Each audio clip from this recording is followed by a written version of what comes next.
Well, hello everybody, and this is Dr. David Jockers. Today we're talking about healthy barbecue, healthy tips for your cookout. And the day that I am doing this, it is Memorial Day, and so in America, we celebrate our fallen heroes, so people that fought for our military and passed away in defense of our country. And typically in America, we love to grill out and do barbecue, and I personally enjoy barbecue. However, I do it in such a way that makes it actually healthy because most of us know barbecue can be really unhealthy, and I'm going to go through exactly what we do when we barbecue to make sure you do it correctly. Okay, and so basic grilling, charcoal grilling, things like that, the way that most people are doing it is really, really bad. Okay, they're creating a lot of smoke and fumes, and when you do that, you end up creating polycyclic aromatic hydrocarbons. They end up blackening the meat, and inside of the meat, you have got carbohydrates, and you've also got proteins or amino acids. And when the amino acids heat up, they turn into heterocyclic amines, HCAs. And when the carbohydrate breaks basically gets cooked, it turns into advanced glycolytic enzymes, AGEs. And what do you think AGEs do to you? They age your body. These things become really, really toxic and bad for the body. And typically when you see studies that talk about uh, animal or basically meat consuming individuals having higher risks of heart disease, cancer, things like that. Typically, it's because number one, they're engaged in poor lifestyle activities compared to people who are non-meat eating. It's not really the meat, it's number one, their overall lifestyle. Number two is often how they prepare the meat. So if you're eating barbecue meat all day long, definitely not healthy for you.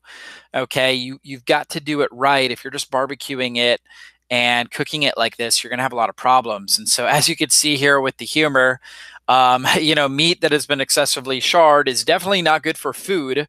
It's better used as a weapon, paperweight, or an anchor, but shouldn't be eaten because it's really dangerous for the body. And so, as you can see here, the levels of heterocyclic amines, a known carcinogen, been linked with almost every form of cancer, particularly things like colon cancer. Um, also linked to pancreatic cancer, a bunch of different types of cancers.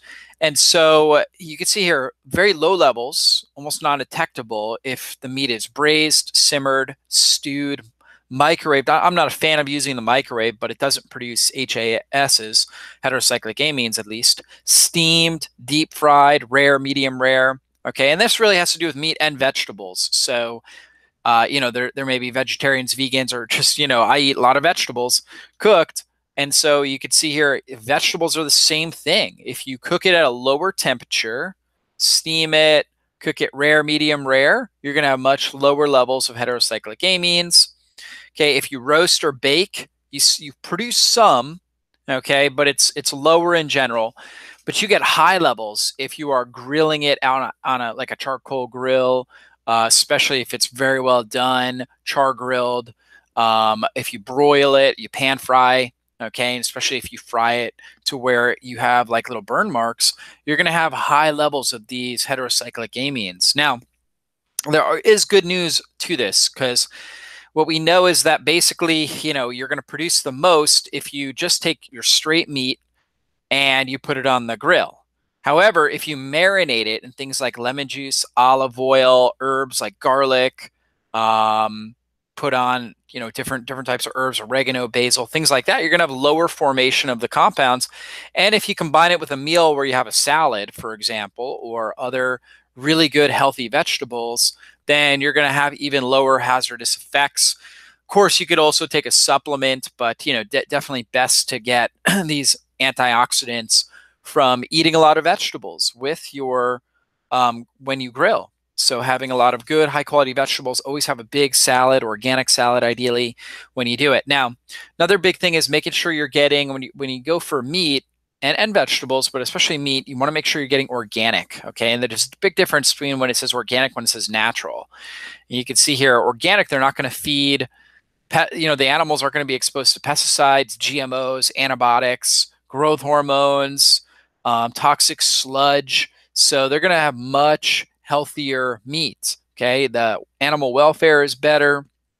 Cows are eating more grass, less pollutants, whereas natural really, doesn't. It's very loose term, and so one farm that has natural meat can be doing a lot of this stuff that we don't recommend, and another one could be doing a lot less. And so there's just not we really can't compare it to organic. There's no strict standards on it. And so a normal grass-fed cow is very healthy. Okay, and that's what cows are meant to eat. Whereas grains, the animal gets real sick and toxic, overweight, insulin resistance, diabetes, heart disease, really, really bad. And that's not what we want. So definitely going for grass-fed, 100%. Grass-fed, grass-finished meat is the best way to go when you're barbecuing. This has to do with particularly beef or red meat. If it comes to chickens, you're still looking for pasture raised. Chickens can consume up to 25% of their diet from grasses and weeds. They are going to need, some supplement to that, but they can eat worms and all kinds of insects as well. So getting them, on fresh pasture is also important for the eggs and for the meat as well. Grain-fed beef, as you can see, fattened up on a variety of grain and corn, much higher in omega-6 fats that cause inflammation, whereas grass-fed beef, much richer in omega-3s, B vitamins, antioxidants like beta-carotene, very rich in conjugated linoleic acid, okay, which is really, really powerful for helping improve fat burning, helping support your immune system, really powerful anti-carcinogen. So eating grass-fed, organic, grass-fed and finished animal products actually can help prevent cancer as long as, again, the meat is prepared properly. So marinating it in lemon juice, olive oil, or something like red wine, or organic red wine, can reduce the amount of heterocyclic amines by 90%. So significant reduction when you do that. So that's a key thing to do. And you can see this nutritional ledger here, grain-fed beef versus grass-fed, 7 times more conjugated linoleic acid, which again, really powerful for thyroid function, burning brown fat, helping stimulate the metabolism, and also helping your immune system, support your immune system. Omega-3s, look at that omega-6 to 3 ratio. It's like 30-1 in your grain-fed beef as opposed to your grass-fed. It's like 1-to-1 ratio. That's going to keep your body, it's going to keep inflammation really low in your system as long as you're, again, preparing the meat properly, like I'm talking about. 5 times more vitamin E, 5 times more vitamin A. So you're getting all these fat-soluble antioxidants in there, healthy fats. This is so, so important for overall health. So this is why we want grass-fed, grass-finished beef. Do what you can to find it. And for a lot of you guys, if you can't find it in your store, go, look online to see if there is a farmer that's doing it right. And you'd be surprised. In rural areas, you'll definitely find farmers that are doing this. And if you're in a metro area, chances are, just because of the amount of people talking about this, that you're going to be able to find, if you do enough research, you look around enough, talk to people, if there's a health food store, go there.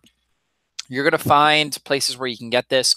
There's also companies, if you're in the US, like US Wellness Meats, where you can actually order almost every type of cut that you can imagine, organ meats, everything you can imagine, 100% grass-fed from US Wellness Meats, a wide variety of animals. And so really, really great sustainable farm that they have, all different types of animals, and they are treated amazingly well. So definitely check that out as well. And I'll put a link in right under the video here so you can check that out, and you could read more about these healthy barbecue tips. So hopefully that was very helpful for you guys, and I hope you guys enjoy your Memorial Day if you're listening to this the day I'm doing it. So be blessed, guys. I'll see you back for future training. Bye-bye.